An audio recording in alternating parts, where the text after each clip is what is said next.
बोंब खाली आहे वर बोंब दादा खरं तर संतोष देशमुख करायचा होता का अशा पद्धतीचा हल्ला जो आहे तो तुळजापूरमधल्या या उमेदवारांच्या भावावरती झालेला आहे.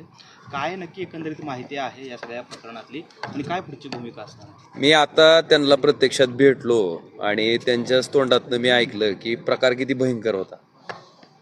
डॉक्टरांबरोबर मी चर्चा केली. ज्यावेळेस त्यांच्यावर हल्ला झाला त्यावेळेस तो हल्ला झाल्यापासून ते इथपर्यंत येईपर्यंत जवळपास 1 लिटरपेक्षा जास्त त्यांचं रक्त त्या ठिकाणी म्हणजे रक्तस्राव होऊन हे झालं होतं आणि त्याचा परिणाम म्हणून त्यांचा BP अक्षरशः 90पर्यंत खाली आला होता. आणि मला वाटतं ही अतिशय प्रतिकूल परिस्थिती होती की फक्त आई तुळजाभवानीच्या कृपेनं ते इथं वेळेत आले आणि डॉक्टरांनी त्यांना वेळेत उपचार दिले म्हणून त्यांचा प्राण ह्या ठिकाणी वाचले. आज ह्या सगळ्या प्रकरणातनं मला जी लोक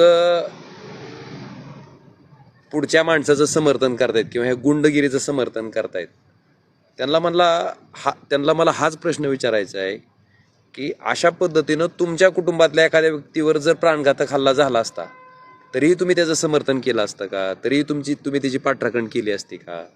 आणि मी तर असं म्हणतो की ही तुळजापूरला लागलेली कीड आहे. ह्याच्यातली दुसरी दुर्दैवाची गोष्ट अशी की हे ड्रग्ज रॅकेट उघडकीस आल्याच्या नंतर ह्याच्यामध्ये जो आरोपी 2 महिने पोलीस कस्टडीमध्ये राहून आलाय, जेलमध्ये राहून आलाय, अशा व्यक्तीला भारतीय जनता पार्टीनं स्वतःच्या कमळ ह्या चिन्हावर तुळजापूर सारख्या पवित्र क्षेत्रातली नगराध्यक्षपदाची उमेदवारी द्यावी का? ही नैतिकता आहे का? म्हणजे इतकं घाणेरडं वातावरण त्या शहराचं करायचा प्रयत्न आहे. आणि त्याचं उलटं बघा, हे ड्रग्सचं प्रकरण उघडकीस आल्याच्या नंतर आम्ही वारंवार मी लोकसभेत ह्याच्या विरुद्ध आवाज उठवला. आमचे आमदार सहकारी कैलास पाटील विधानसभेत बोलले, पण तिथले स्थानिकच्या आमदारांनी एक शब्द काढला नाही या ड्रग्सबद्दल, एक लक्षवेधी केले नाही. पण त्यांची आता काल परवा एक लक्षवेधी मला बघायला मिळाली. काय लिहिले त्याच्यात माहिती आहे का? की ह्या तुळजापूरची बदनामी करणाऱ्यावर कारवाई करा. आता मला सांगा, ड्रग्सचं रॅकेट जे उघडकीस आलं, ज्याच्यात फडणवीस साहेबाच्या पोलिसांनी 2 महिने त्यांच्या त्या माणसाला जेलमध्ये टाकलं, पिटू गंगनेला. मग हे काय उगाच चोर पोलीस खेळत होते का दिखावा होता हा? बरं, हे घडलेलं ही वस्तुस्थिती तुळजापूर शहरातील लोकांना माहिती आहे. पोलिसांनी त्याच्यात FIR रजिस्टर्ड केला आहे. पोलिसांनी त्याच्या बाबतीत चार्जशीट सबमिट करायचं प्रोसेस त्या ठिकाणी चालू आहे. मला वाटतंय असं सगळं असताना म्हणजे ज्यांनी ड्रग्ज सारखं विष आणलं, ते ड्रग्ज विकलं, त्याच्यामुळे त्या माणसाला तुळजापूरच्या नगराध्यक्ष पदाची उमेदवारी दिली तर ती तुळजापूरची बदनामी नाही.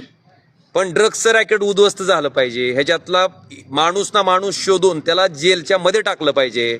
ह्याच्याबद्दल जर आवाज लोकप्रतिनिधी म्हणून मी उठवत असेल किंवा प्रसारमाध्यम म्हणून तुम्ही त्याचं चित्रीकरण करत असाल तर ती तुळजापूरची बदनामी आहे असं सांगायचा जावाई शोध. नेमकं माझं मी कायमस्वरूपी म्हणतो की त्यांचा मेंदू खरंच तपासा, तो जाग्यावर आहे का? त्यांची जी बौद्धिक क्षमता आहे ती खरंच वैचारिक आहे का? कारण मी वारंवार विचारतोय की राणा पाटील, तुमच्या मुलानं जर पिटू गंगनेनं आणलेलं ड्रग्स त्या ठिकाणी घेतलं असतं आणि व्यसन लावून घेतलं असतं आणि तुमच्या मुलाचं आयुष्य जर बर्बाद झालं असतं ह्या ड्रग्समुळं, तर तुम्ही पिटू गंगनेची ही चूक माफ केली असती का? माझा सरळ सरळ सवाल आहे. केलं असतं का तुम्ही माफ? म्हणजे आपल्या लेकराच्या बाबतीत झालं तर आपण माफ करत नाही. बरं, कुठला बाप माफ करेल? कुठली आई माफ करेल? शेवटी आई बापाचं जीवन कुणासाठी असते? स्वतःच्या लेकरासाठी असते. आणि ती पडीच बर्बाद करायचं जर तुम्ही त्या ठिकाणी षड्यंत्र रचत असाल, ती विष आणून जर इथं विकत असाल आणि मग पुन्हा त्याच माणसाचं समर्थन करून जर तुम्ही पुढे येत असाल तर मला वाटतं ह्याच्यापेक्षा दुर्दैवाची गोष्ट कुठली असू शकत नाही. आणि त्यांना इतकाच माझा सल्ला आहे की किमान लक्षवेधी करत असताना ह्या रॅकेटमध्ये जे कोणी आरोपी असतील त्यांच्यावर कठोरातलं कठोर शासन करायची भूमिका तुम्ही ठेवा. अशी दुटप्पी भूमिका ठेवू नका, हीच अपेक्षा आहे. खरं तर अशा पद्धतीनं जर का गुंडांना आणि ड्रग्स माफियांना जर का उमेदवारी दिली गेली तर कुठेतरी समाजामध्ये दहशत निर्माण करून अशा पद्धतीनं गुंडांना पोचण्याचा हा प्रकार आहे. कारण याच्यामुळे निवडणुकांवरती परिणाम होईल का? या सगळ्या निश्चितपणे जनता बघत असते. सर्वसामान्य माणसं ठीक आहे, तुम्हाला नाही बोलली म्हणजे लोकांच्या लक्षात येते असं समजू नका. लोकांचं पुढाऱ्याच्या खालच्या पायाच्या नाकापासून ते वरच्या डोक्याच्या केसापर्यंत लक्ष असते की तुम्ही काय करताय, कुणाचं समर्थन करताय, कुणाला तुम्ही निवडणुकीत उतरवलंय, कुणाला उमेदवारी दिली, हे सगळ्या गोष्टी सामान्य जनता अतिशय बारकाईनं बघत असते. आणि मी तुम्हाला आज सांगतो की माझा तुळजापूर शहरातील सामान्य जनतेवर विश्वास आहे. आणि आता त्यांचा हा जो हल्ला करायचा प्रकार आहे तो केवळ याच्या पूर्वीच्या निवडणुका त्यांना त्या ठिकाणी पर्याय नसायचा आणि प्रचंड पैसा ह्याच 2 नंबरच्या पैशातनं ड्रग्सचं असेल, मटक्याची बुके असेल, क्रिकेटचा सट्टा असेल, ही मी नुसतं सांगतोय म्हणून नाही, त्या माणसावर 15 गंभीर स्वरूपाचे गुन्हे पोलीस स्टेशनला नोंद आहेत. तुम्ही माहिती घ्या तिथल्या पोलीस स्टेशनची, किंवा त्यांचा ॲफिडेव्हिट जर काढला तुम्ही फॉर्म भरलेला तर त्याच्यावर येईल लक्षात येईल. आणि अशा पद्धतीने इतक्या गंभीर स्वरूपाचे गुन्हे तुमच्यावर नोंद असताना आपण त्याचंच समर्थन करणं, त्यालाच पुन्हा उमेदवारी देणं, काय नेमकं झालंय मला माहित नाही. का ते ब्लॅकमेल करायला लागलेत का नाहीत हे तर प्रश्न विचारा. नेमकं राणा पाटलांचं काय अडकलंय का त्यांच्यात? म्हणजे इथपर्यंत हा प्रश्न उपस्थित करावा अशी अवस्था झालेली आहे.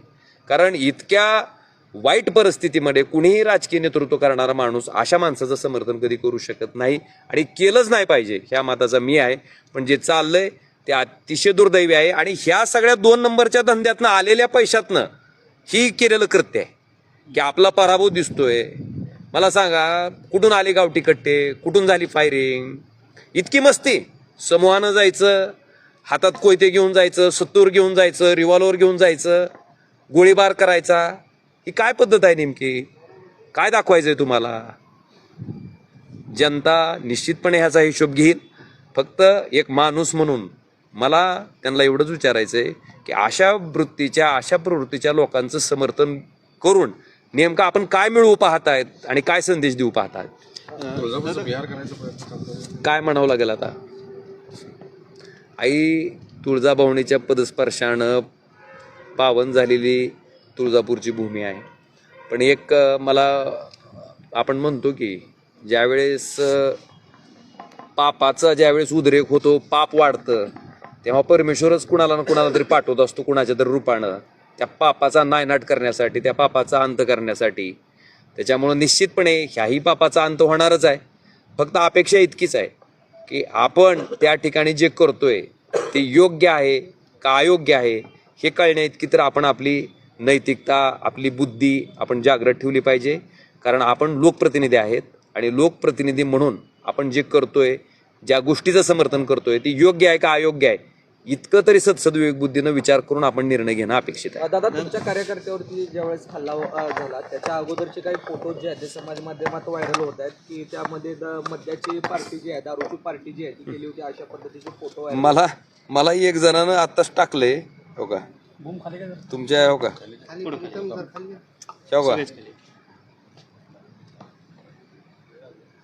विशाल छत्री म्हणून कोण आहे, त्यांच्या शेतातल्या ह्या पार्टीचा फोटो आहे. काय नेमकं ही काय कोण आहेत ते विचार? मला तुम्ही शोध घ्या ना आता कोण आहेत ती. आरोपी आहेत इतके मस्तबाल. अशी म्हणजे निवडणूक झाल्याच्या नंतर अशी जर दारूची पार्टी एखाद्याच्या शेतात दिली जात असेल, मग ही तुळजापूरची बदनामी नाही का? म्हणजे तुम्ही शेण खाल्लं, तुम्ही शेण खायचं आणि तुम्हाला विचारलं लोकांनी की तुम्ही का शेण खाल्लं म्हणून, तर विचारणाऱ्याला म्हणता तुळजापूरची बदनामी आहे. आणि तुम्ही शेण खाल्लं ती नाही तुळजापूरची बदनामी. तुम्ही ड्रग्ज घेतलं, ते ड्रग्ज आणून इथं विकलं, ते तुळजापूरची बदनामी नाही. पण तुम्ही ड्रग्ज इथं आणून का विकलं, तुम्ही ड्रग्ज का घेतलं, ते व्यसन इथं आणून का विकताय, हे जर प्रश्न तुम्हाला उपस्थित करत असतील तर ती तुळजापूरची बदनामी. काय चाललंय नेमकं? आणि मला खरंच प्रसारमाध्यमांना सुद्धा विचारायचं आहे की आमच्या तिथल्या त्या लक्षवेधीमध्ये राणा पाटलांनी जी लक्षवेधी त्या ठिकाणी विधानसभेत केली त्याच्यात म्हणलं की प्रसारमाध्यमं सुद्धा सामील आहेत. तुम्ही का वार्तांकन केलं असतं? जर गुन्हा नोंद झाला नसता, ड्रग्ज आणून विकलंच गेलं नसतं, तर तुम्ही कशाला वार्तांकन केलं असतं? तुम्ही कशाला बातम्या लावल्या असत्या? तुम्ही का ब्रेकिंग न्यूज दिल्या असत्या? दिल्याच नसत्या. वस्तुस्थिती जी आहे ती लोकांसमोर मांडणं हे तुमचं काम आहे आणि त्याच्या बाबतीत तुम्ही प्रामाणिक आहात. लोकप्रतिनिधी म्हणून ती वस्तुस्थिती लोकांसमोर मांडणं माझं काम आहे. मी प्रामाणिक आहे माझ्या कामाशी. आणि त्याच्याबद्दल जर कोण म्हणत असेल की आपल्या ह्या प्रामाणिकपणामुळं कुणाची बदनामी होते, तर मला वाटते त्याची बौद्धिक दिवाळखोरी झाली असं आपण समजायचं.